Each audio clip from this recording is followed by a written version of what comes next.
So I ran this in R. You can do it, and you can do all the same stuff in Jamovi. Jamovi's just running in R. It's the same thing. It's just that it's got menus for everything. You see, it's a nice GUI, graphical user interface. Okay, so I ended up, I think we probably only used these two packages, libraries, but I didn't know what I was going to have to do, so I had this third one. Okay, so this package here, ggplot2, makes graphs, right? It makes my figures for me, the language I want to use for making my figures. These two libraries are for manipulating my data, and you're going to see that we did a little bit of data manipulation to make it useful for us. Okay? So this block right here, the equal sign right here, just says create a variable called df and do this to make it. Okay? And all this says is read.csv. So I'm going to read in a CSV file into active memory. And my CSV file is called Fluid Intelligence Q and Exam No Names. Right? So I've stripped out everything. Nobody's personal identifiers are here. No one would be able to look at this data set and figure out where you were on this. Right? So this is my safe version for anybody could look at and it would be fine. Okay? This here, so notice that we just created the variable df. df is shorthand for data frame. That's what you call like an Excel spreadsheet, but in the language of R, it's data frame. Okay? So here, what am I doing? We said the equal sign did what? It says create whatever is on this side of it with following these instructions, right? So what am I creating? I'm rewriting df, right? Because I'm recreating it. I created it here and I'm rewriting it here. So I'm writing to it again. I'm basically appending it or modifying it in some way. And I'm modifying, so here's what I'm going to make, and here's what I'm going to use to draw from. So in this case, I'm remaking df and drawing from df. And all that basically is saying is I'm just rewriting it, remaking it. And I'm using dplyr. This library has a function called mutate. And what mutate does is it creates either a new column or recalculates an existing column. So I created a new column called log score, and it equals the log of q plus 1. Q is the name of a variable. Okay, it was your score on the question that you sent me an email. Okay, Q was your score on that question. So Q for question. Okay, why Q plus 1? Well, if somebody got a 0 on that question, a log of 0 is, yeah, I don't want that. It gives me a value I can't really use. So if I do 0 plus 1, I'm taking at a minimum the log of 1. And that gives me 0, actually, in this case. So it actually recreates the 0 instead of giving me a value I can't use, right? So it maintains all of my data. That's the point of this. So why would somebody log their Q value? Why would I want to log my value here? Same thing, z-score. I have a problem with my distribution. I have a non-normal distribution, and I need to normalize it in some way. So I just did a transformation, right? So I transformed our dependent variable Q. I log transformed it and made a new variable called log score. Okay, that's all that does. This now creates a new data frame. I didn't have to make a new data frame, but I did because I wanted to preserve the original, okay, from the original data frame that we just modified. And the first thing says drop NA. This searches through all of my data frame. In any row that contains an NA, a blank, I get rid of that row. So I went from 120 observations down to 108 observations because I got rid of people who didn't email me their Q score or didn't take the fluid intelligence test but gave me a Q score, right? So I have missing data where I don't have everybody giving me everything. Drop NA gets rid of all of those things where any cell is missing, okay? Then select. And basically, I just said, only give me the following variables. I want the Q variable, I want the fluid intelligence variable, I want the exam variable. Okay? then I said, give me a correlation of this data frame. Okay, so this is my correlation matrix. And so this is the correlation between Q and fluid intelligence, the correlation between Q and exam, and my correlation between fluid intelligence and exam. Okay, look, this line here is 1 because it was saying like how correlated is Q with itself? Well, of course it's 100% correlated, right? This is just a mirror image of this stuff, so I don't really care about this up here because it's just a mirror, right? You can see that I've just mirrored it across the line, the diagonal of 1. See that? Okay, so what is my correlation matrix here? How correlated are these variables with each other? So if I know somebody's fluid intelligence, how much would I know about their Q score? Well, about 15%, right? So not an awful lot. But if I know somebody's exam score, how well will I know their Q score? Well, pretty good. 79% of their exam score tells me about their Q score or vice versa. Those things are highly correlated with each other, okay? Because you guys are used for p-values, I went ahead and ran this. So here I have Q by fluid intelligence, that 0.15, and you can see that they're not significantly correlated, right? Here's my Q in exam, that 0.79 that we had a second ago. Is it significantly correlated? Well, remember, p-value less than 0.05, and this is a p-value of 0.0000000, so it's highly significant. Okay, correlation between those two things. Okay. All right. So here I'm going back to my original data frame, making a new data frame, and I'm just doing a drop in it. Okay. So I have this thing called DF3 now. Now what I want to do is I want to make some figures. I want to visualize my data. I'm going to use this thing that got rid of the missing data. I dropped my, right? Remember, I just dropped NAs here, so I just got rid of missing data. And I want to graph, I want to make a box plot. That's this. Give me a box plot where the x-axis is my grouping variable. Remember that we had you split between 2 rooms? Oh, get out of here. There we go. Some people were in that room, some people were in this room. What happened in this room? You weren't allowed to talk. What happened in that room? They were allowed to discuss things, right? Yeah. So they could work together in groups, and this group could not. Okay, you worked individually on creating your concept map. They could talk to each other about their concept map as they made it. Okay? So what we want to see is there a difference in fluid intelligence between these two groups, whether they could talk or not talk? If A should be could talk and B should be not talk. Okay, if I'm remembering correctly. Okay? And I just made a box plot with notches, and if these two lines, if these notches strongly overlap, they're not significantly different from each other. So I don't have to run a t-test or a p-value. I don't have to calculate a p-value. I can just visualize it and see that they're not going to be significant. So what does this tell us? It means that there's no difference in fluid intelligence between the two groups. That's great. That's what I wanted. I wanted equal groups, right? I don't want smarter people in one group or more fluidly intelligent people in one group and everybody else in the other group. I want an equal distribution between the two, and we find that. We find no significant difference between the two groups. Okay? Now I want to see, do the two groups perform differently on the question? Okay? And what do I see here? No, those notches still overlap. So they're not going to be significantly different from each other. Okay?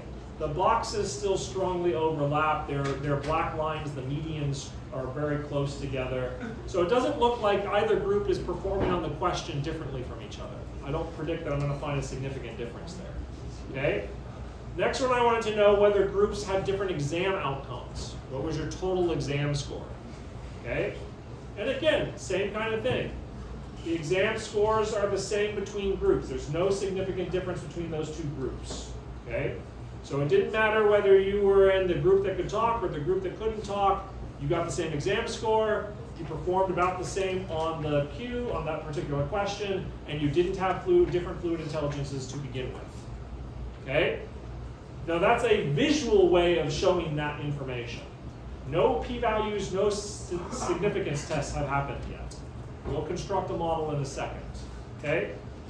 The next thing I wanted to know was, I'm not going to do a box plot because I have two continuous variables. Fluid intelligence is a continuous variable. Your score on question Q is a continuous variable. So I'm going to do a scatter plot. Scatter plot call is called point. Okay? And I'm going to add a regression line to my scatter plot.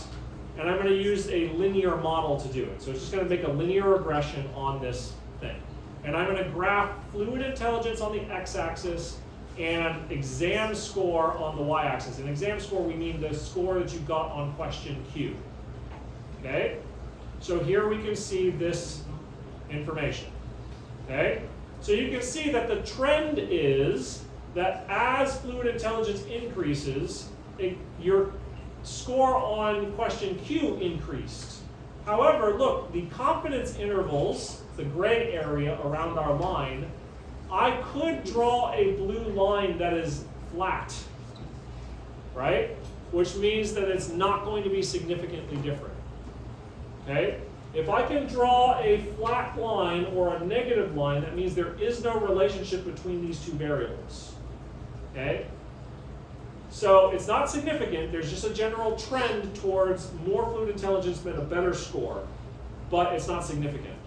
Right? I can't tell the difference between randomness and that signal. Okay? I'm going to do the same thing again, but this time I'm going to look for a relationship between, remember, our correlation. What was our correlation? And remember our test for our correlation, our Pearson's test, you remember? The correlation between Q and fluid intelligence was 0.157, and it was not significant. So it's not surprising that we see a graph that has confidence intervals that are non-significant. Right? I can draw a flat line, so there's no relationship. Okay? But now I'm going to look at exam score in Q. I'm going to make the same graph with the same linear model. What do we predict to see now? What was our correlation score before? 0.79, highly predictive. So I would expect to see a strong linear relationship between exam and Q. Positive, meaning that higher exam scores means higher Q score. Okay? And it'll be significant, meaning that I cannot draw a flat line. Right? So, is that what we see? Yes. The worst, the lowest slope that I could draw is still a clearly upward slope. Right? That's what we mean when we say it's significant. Right? I can see the clear linear relationship between exam and Q. Okay? So if you were going to do well on the exam, you needed to do well on Q. Okay? Now I'm going to look at exams in fluid intelligence. Okay? Does fluid intelligence predict overall exam score? Okay, does it? No. No relationship between fluid intelligence and exam. Okay? Why? No, look, all we saw was results a second ago. We have to interpret the results. Why is the interpretation? We have to come up with a reason why we think that might be. In fact, we should come up with several reasons. Okay? Okay, now I'm going to statistically test this by constructing a model. I'm going to use my log score. What was log score again? It was the log transformation of Q, right? My dependent variable is my score on Q, but I log transform it to deal with my distribution problem, my normality problem. And I'm going to look to see whether group and fluid intelligence predicts my log score. Okay? So here's my results. I'm looking for my p-value here. My p-value is almost 1. So there is no significant difference between groups on their score on Q. Okay? So whether you talked or didn't talk, didn't predict Q. Okay? Fluid intelligence, I mean, it's getting closer towards significance, but it's still not significant. Right? But, I mean, this is almost 1. That means it's like there's no relationship between the groups and outcome. Okay? It's random noise. Randomness is a better explainer of our data than group is. right? That's what a perfect 1 would be, is that randomness does better than our grouping variable does at predicting, okay? In this, you would say, well, fluid intelligence does better than random noise, but it doesn't do a lot better. I still am not sure that randomness couldn't explain this, okay? That's what our null hypothesis is. Remember what our null hypothesis is? There's no difference, right? Randomness can explain our values. That's the null. To reject the null hypothesis, I want to have really good data, really clear signal to show me that it can't be random noise that is causing this, okay? In our case, we can't quite say that yet. But the trend is, and look, we graphed the trend. The trend was what? It looks like there's a linear relationship between, but noise could account for this, right? That's that confidence intervals coming in. So this is the connection between the p-value and the graph that we generated earlier, okay? Remember we talked about what kind of things do I want in my statistics? What do I need to report on my poster? Okay, come on, bioanalysis people, what values am I going to report? P. Okay, P is one of them, but it's not the only thing. I want to report my T statistic. Okay, I want to report my p-value. I want to report my estimates. Okay, this is a regression. It shows up in the bio writing guide. You have a regression in the bio writing guide. You have to report what it says to report. Okay, but the values you want are your T statistic, your degrees of freedom, okay, which are listed right here. Here's my degrees of freedom. Okay, and my p-values. Okay, so my T's, my degrees of freedom, my P's, and my estimates. There's one more set for estimates, and they're at the very bottom after these graphs. Okay, these are my 95% confidence intervals around my estimates. Okay, if a confidence interval goes on either side of 0, so you see how this is negative and positive? This is negative and positive. That means it's on either side of 0. Okay? That tells you it's not significant. It should be on. It should only be on one side, either negative or positive. Okay? That would be what it would look like if it were significant. Okay? But also notice the magnitude. So not only do I want to see the value, whether positive or negative, I want to see how big this number is, because that's going to tell me something useful. Okay? Because what this is telling me is, what the estimate tells me is this. For every increase in fluid intelligence, I would expect to get an increase of 0.003 on my Q-score. Okay? So for every increase in fluid intelligence, I expect an increase in my Q-score of. That's what my estimate is. Okay? Remember, the p-value tells me how likely my data is, how well it can be explained by chance. Okay, that's a shorthand for it. It's good enough for us for right now. Okay? But it doesn't tell me, a p-value alone does not tell me whether it's valuable or not. I can find insignificant p-values but still find value, and I can find significant p-values and find insignificant value. Okay? My estimate is a measure of effect. How much of an increase, right? So if this was something like, for every increase in fluid intelligence, I would expect a 5-point increase in Q-score. Well, guess what, man? I want to pay attention to that. Right? You're telling me that 5 more points on a Q-score for every increase in fluid intelligence? Wow, man, fluid intelligence matters. Okay?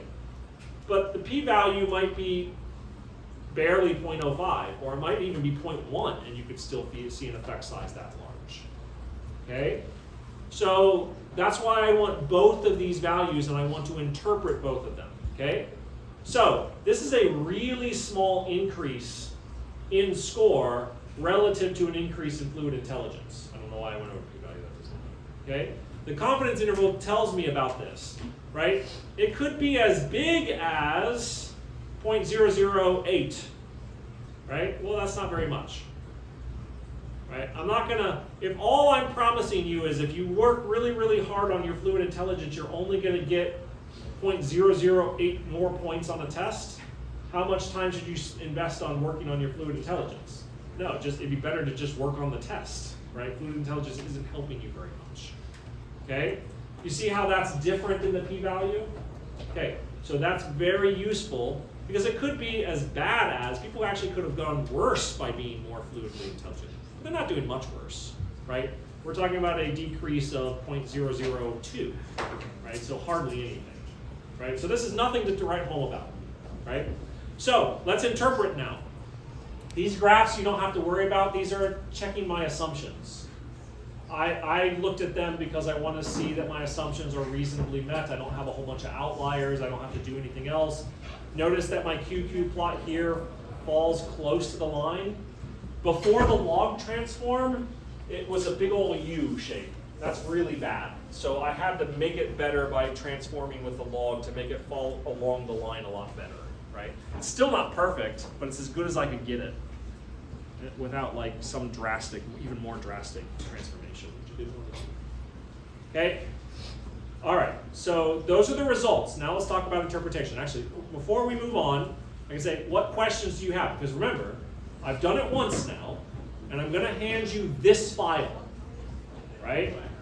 So by the time you work on your poster, it will be weeks from now. You will not remember tomorrow what I just told you. I have no delusions that you're hanging on every word. Okay? So, what do you need me to cover in the one time we're doing this so that you can write it down so that I never have to do this again? Okay? What questions do you have? What do you want me to cover with you? This is your chance. You should assume you are going to forget everything. What do you want to know? But did you write it down? I mean, why don't we start from what you've written down? I don't want to have to start from the beginning. Tell me what you have, and I'll fill in any gaps that I think might exist.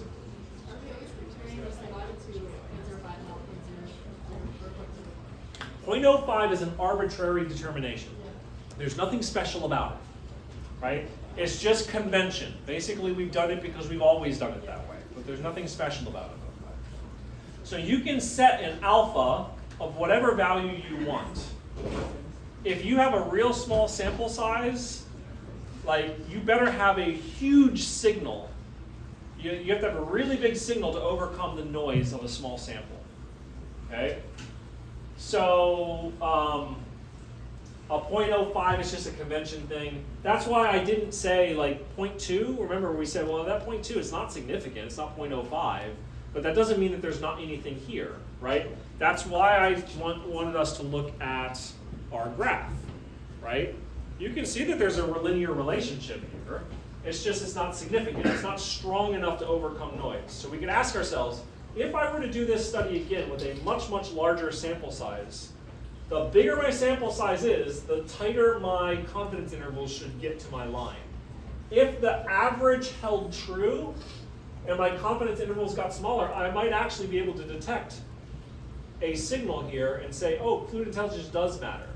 But my parameter estimates, my estimate, how much does it matter, right? If I had 1 million people take this thing and we held our average, our trend line steady, but our estimate didn't change, as a teacher, I would say, don't worry about fluid intelligence. It's not going to change your grade on Q, right? Whether you're going to succeed on this test or not doesn't matter how much fluid intelligence you have, right?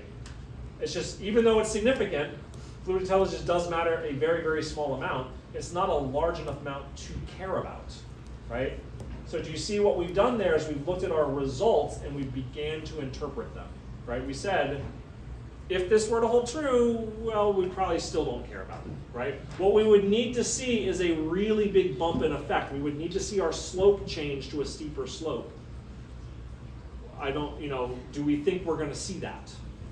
Right? Well, we don't know, but I don't see a reason to think, I don't see a reason to suspect that. Why might we not see it? What's happening here? Why would fluid intelligence? So let's go back, okay? Everybody made, what was our overall research question? Okay, what did we really want to know here?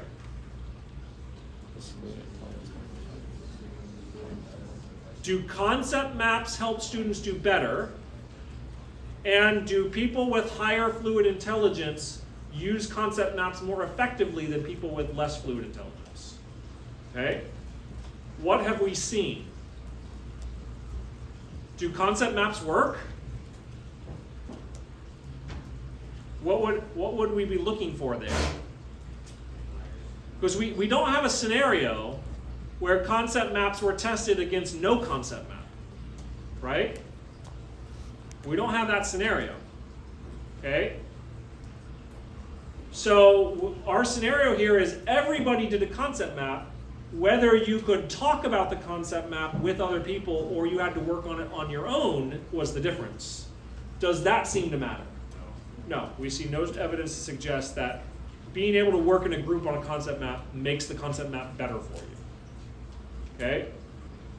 Do concept maps work? If they work, well, they seem to work because most people did pretty well on Q.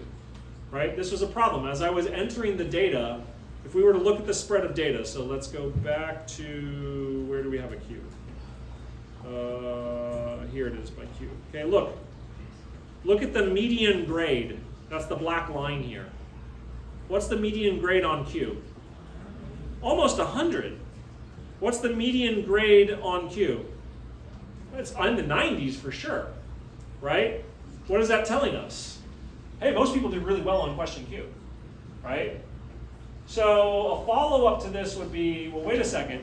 If I look at exam scores, so this was group by exam, notice that our median has shifted down, right?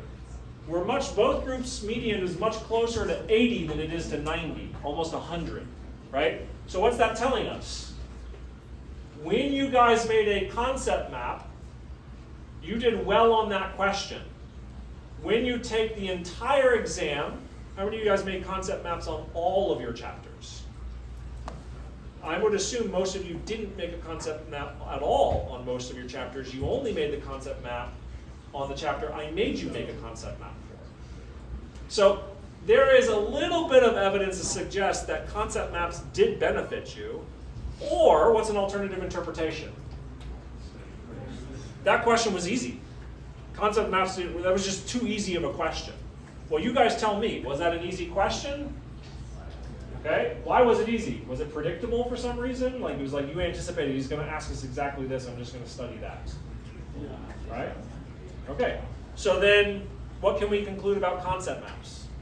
We can't rule it out. We really can't disentangle those two effects.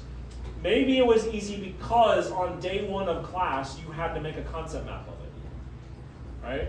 But maybe it was just easy and you were going to study that no matter what. We can't tell. Okay? Can't tell the difference between those two effects. Okay? But there is reason to say, well, maybe concept maps because people did a lot better on this question than they did on average on the entire exam. And it was the only question you guys had to make a concept map. Right? I can't tell for sure. I don't know that that's the real reason. There's too much ambiguity, but maybe there's reason, right? So now do you hear like, oh, future studies should, right? Oh, future studies need to look at whether making concept maps on some of the other chapters would have benefited you in the same way. Okay? Now, with respect to our other question, you had a question before. Yeah, it was just in the other plot. Was it the other graph also called exam score? So the label is exam score each time. You have to look into the code. So notice here, this one's called exam. That's your exam average. This one is called Q. That's your particular average on that question. Okay. So Q is always referring to that question. Exam is referring to the entire exam. Okay? I called it exam score both times because I was lazy. Okay, I just didn't change that. It's one line of code. We just change what this says here, and it would change it there. I'd have to just rerun the code real quick, but I'm not going to because you can write it down. Okay. All right. So so question 1: is there reason to think that concept maps matter? There's a little bit of a reason, but we can't quite tell. Okay. Question 2: did how you constructed, the conditions under which you constructed the concept map matter? Whether you could work as a group or had to work in isolation. But we find no evidence to support the idea that working in a group made any difference. Okay? We see no evidence to support that, right? Remember, our p-value for that was 0.987, right? So almost 1, where random noise is a better predictor than that particular variable. Okay? So really, we don't find any support for that. Okay? Does fluid intelligence impact your score? There's a weak relationship there. It's not significant. I cannot disentangle it from noise, right? I see a linear trend where more fluid intelligence means higher score, but noise could still account for this. Okay, so I see some evidence, but it's weak. Right? Do you see how we're talking about those things? I see very little evidence for whether it mattered whether you talked or not. I see some weak evidence for fluid intelligence. Okay? So now we got to interpret. Does fluid intelligence matter? Because ultimately, the easiest thing to say is yes or no. Maybe. Hard to tell. Right? We really need to do this again. We need a bigger sample size. We need maybe, under what scenarios would we expect fluid intelligence to matter? Well, this goes back to the paper we read, right? Would interleaving work here? Could you interleave this stuff, right? Because they saw a very clear relationship between interleaving and fluid intelligence. But is studying for Gen Bio 2 more like learning artist styles or more like learning term diagnostics in psychology? Okay, so maybe this is a reason to suspect that fluid intelligence, while important, is minimally important, right? It's not as important as, right? Does that make sense? This is a way of, right, so now we can use that paper in our introduction and we can use that paper in our discussion to give context to our results, to help us interpret our results. Based on what they saw, we think our results conform because our study, what we are studying, is more like than it is like, right? Do you see how that's a discussion piece? The discussion provides context for the interpretation. It does not provide context for the study. Context for the study occurs in the introduction. You do not repeat the results in the discussion. You do not repeat the introduction in the discussion. The discussion does its own thing. The discussion's goal is to interpret and to provide justifications for why certain interpretations are preferred to others. I use previous research to prioritize interpretations.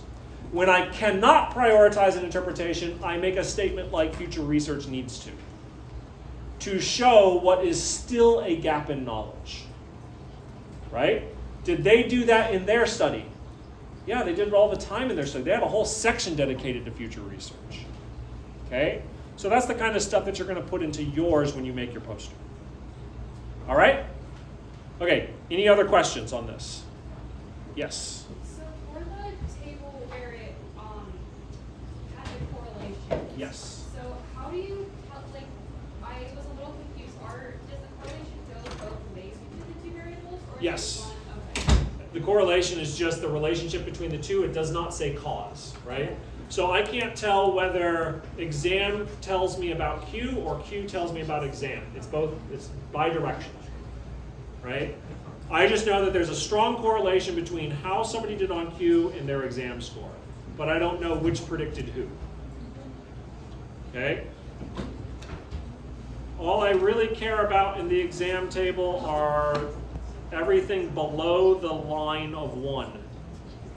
right? Because remember, my line of 1 here, this is just a mirror image of this, so it's just a repeat, right? Because this just says, what's the relationship between Q and fluid intelligence? What's the relationship between fluid intelligence and Q? Wasn't that the same thing?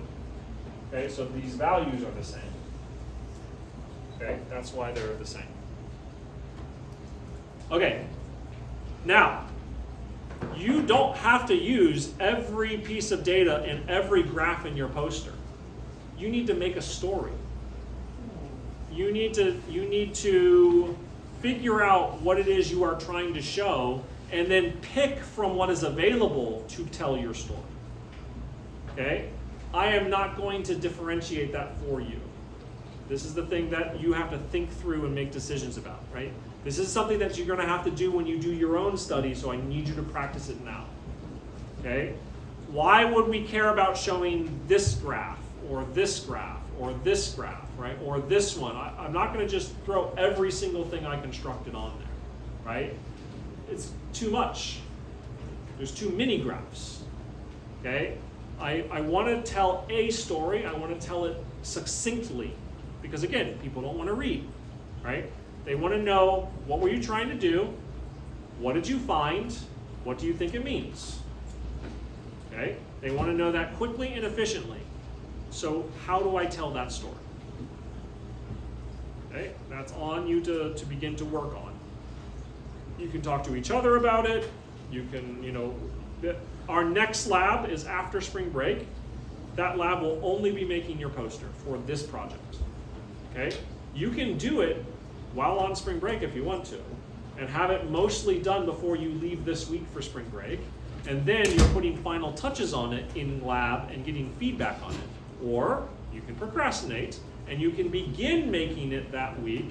It'll be due before the following lab after that, right? So you'll have a little bit of time, but I ain't gonna have any sympathy for you, right? Because you have 3 weeks to work on this.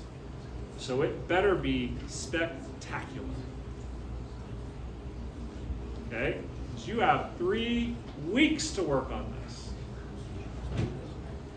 So what should a good poster look like? Look, here's my recommendation. If you Google science poster, okay? And I go to images, so maybe we would say research poster. Okay? Look at what you see. Would we call any of these good? Remember what we said. Nobody wants to read. Oh man, I'm overwhelmed and anxious just looking at this. Right? Oh yeah, this one looks comforting because I have a big old graphic right there. Maybe I can sink my teeth into that.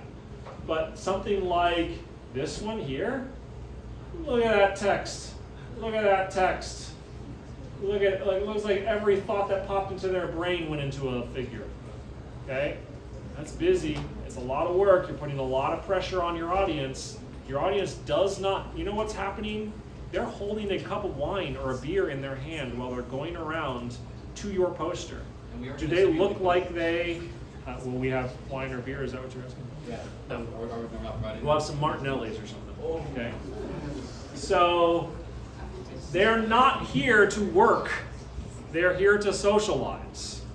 Don't make them work, but give them access to everything they need. Okay? Don't make them work, but give them access to everything. How do you do that? Right? That's the mystery here. I want you to try to work on figuring out. Okay? I've done enough hand-holding. You guys are baby birds. You're fledging. I'm pushing you out of the nest. Okay? Any other questions? Where is it? I will be on eClass once I post it. I have not posted it. It'll be this NB file here. It's going to open up in a web browser. Okay? Is it? We're done with lab. Any questions? This is separate from our group poster project. This is separate. This is teaching you how to make that poster that is the final. Okay? Other questions? Question? Go ahead. So, like, are you supposed to pick a topic and then start researching it? Not yet.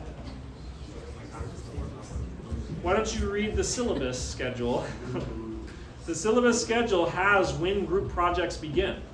It's listed on the syllabus. It's been there the entire time. Okay? They're in blue. They show up in blue. When it says group, that's when you're making your project. Right? So it's there. I don't have to answer that. I've already answered it. All right, let's talk about that. Okay, let's talk about that. We have a problem. Okay? Printing services. Quick Print has, for the last few years, printed for free student posters. Okay? They will continue to do so, but because of how they've been kind of run ragged a little bit, they've changed their policy. Their policy is currently that I have to submit your poster, and I can only submit one job with all of the files attached. Okay? And I have to submit it 2 weeks before it's due. Okay? So that literally means you have 2 weeks from the time you begin working on your poster to have completed the research and have made the poster. I don't think that's enough time. You have 4 or 5 weeks to do it, right? Now, I cannot move the group projects earlier. Here's why, okay? The way the group projects work is I assign the group. The reason why that's in your best interest to have that is because, that's actually not in everybody's best interest, I won't lie to you. Some of you will be carrying others on your back. I'm so sorry for that. It's your fault for being smart and good, okay? Be more dumb next time, okay? However, some of you will be carried. So that's good. I want grades in lab to be high. If I don't assign the groups, what invariably happens is all of my very type A, high academically achieving students form a group. And all of my leftover riffraff form a group. Okay? I'm not saying who's what group, so this is not calling anybody out. Okay? And the posters I get are good and horrible. Okay? And then I just have people who are languishing, and it's like, well, come on, we could just make this easier. So what I'm going to do is I'm going to rank everyone. Okay? And then I'm going to say somebody who's good, somebody who's great, somebody who's good, somebody who's okay, and somebody who's bad. You're in a group. Okay? And I'm going to do that over and over and over again until I have all the groups made.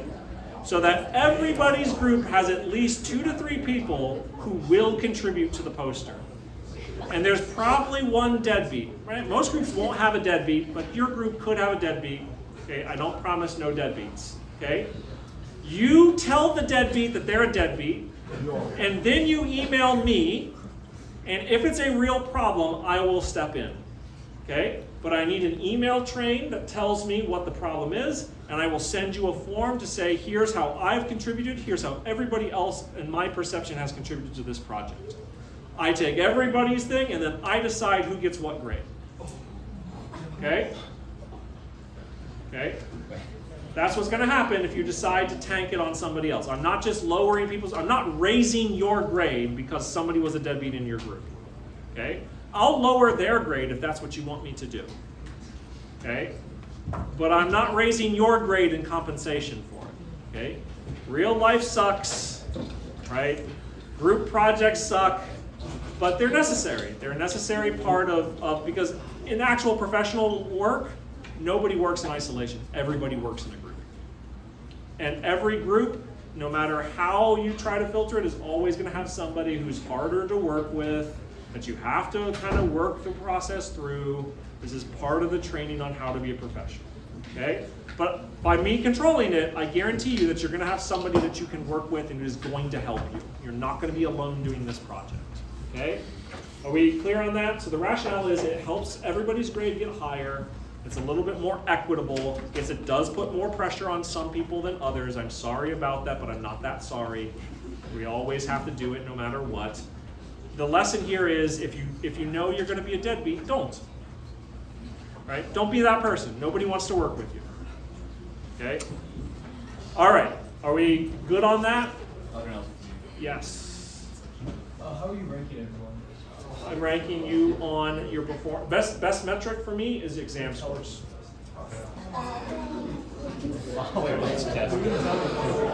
I'll do an average, test average, not a particular exam. It'll be the overall average. I mean, I can do a bunch of stuff. I could take first semester, second semester, combine them, rank you that way. We can do all that, but it'll show up in the same thing. Okay? I will rank you. I'll rank you on exam averages. We're not getting these right. No, you're not gonna. You're never gonna see it. Okay, good. You're never gonna know where you fall within the rank or where anybody else in your group falls within the rank. The only way that you're gonna be able to deduce that is by someone's behavior, right? You'll be able to deduce some things, right, but not everything. I mean, deadbeats can't hide themselves, right? Right. So there's an old school song by TLC called "Scrub," right? Scrubs don't hide, right? They are what they are. Yes, Hoxton. Yeah. Okay, let's get back to answering that question. Okay. We've always done a physical poster. To do it through Quick Print means that you have to have this project done and made within 2 weeks. That's the only thing I can do. I cannot change that. Like this one, right? No, this one, no, this is digital. This is digital. You're just going to upload a file to eClass. The ending project is a physical poster. Okay. If you can get it to me in 2 weeks, I'll have it printed for free. You don't have to do that. You can print it yourself. It'll cost you money. It doesn't cost that much. You can make it out of construction paper. You will not lose points whether it's physically printed on like a poster board or you make it out of construction paper on a trifold, right? 8th grade posters are eligible to the same amount of points, right? It doesn't matter, right? Your score will not be affected on whether it's on a trifold or not, okay? So the only thing I can tell you about having a free printed poster is you have 2 weeks to have it completely finished. I'm sorry about that, but there's nothing I can do about it. I went and talked to them and tried to negotiate. That's what they want. Okay?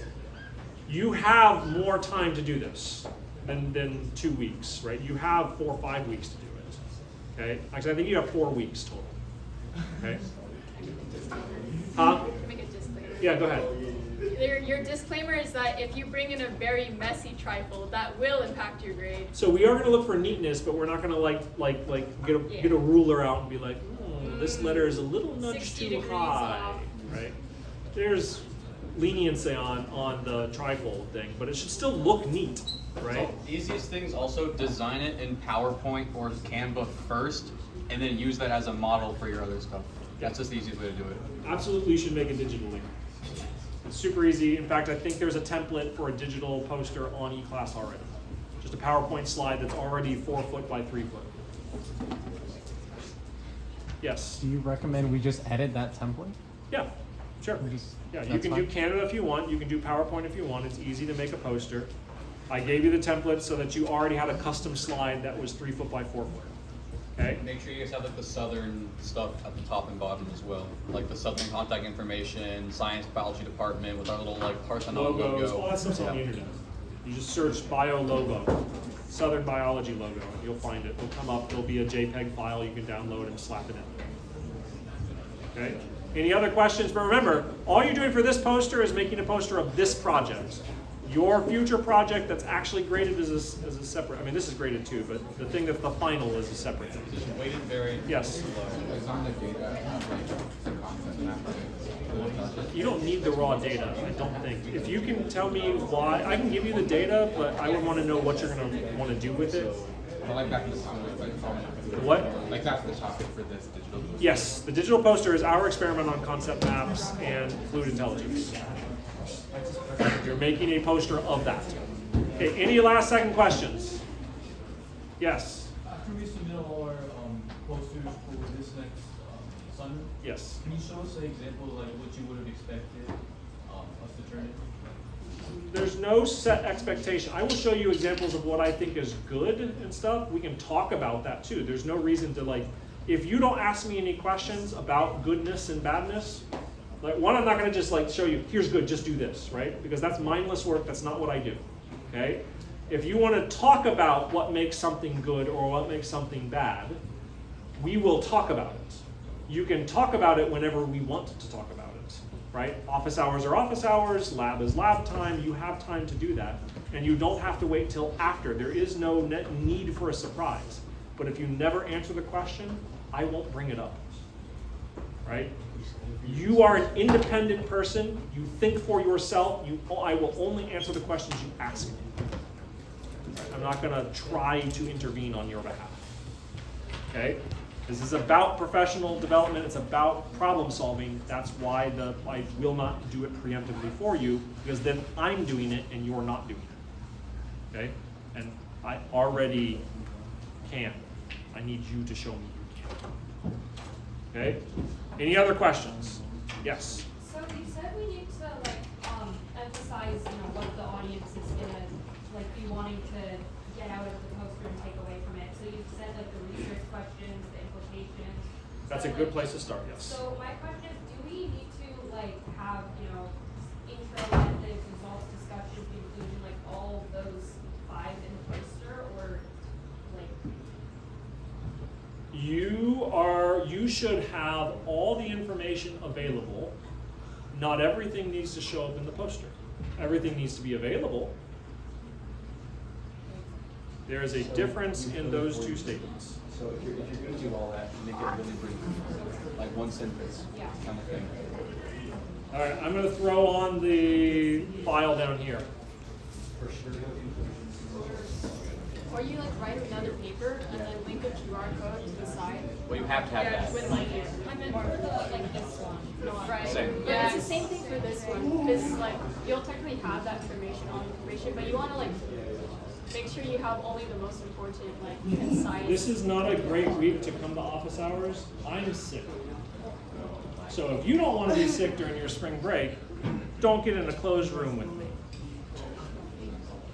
He will come on you on purpose. He's spiteful like that. I am spiteful, but I'm not. I don't feel well. Yet I'm here. I didn't email you and say, I can't make it today. See, spiteful. All right, any other questions? All right, see ya.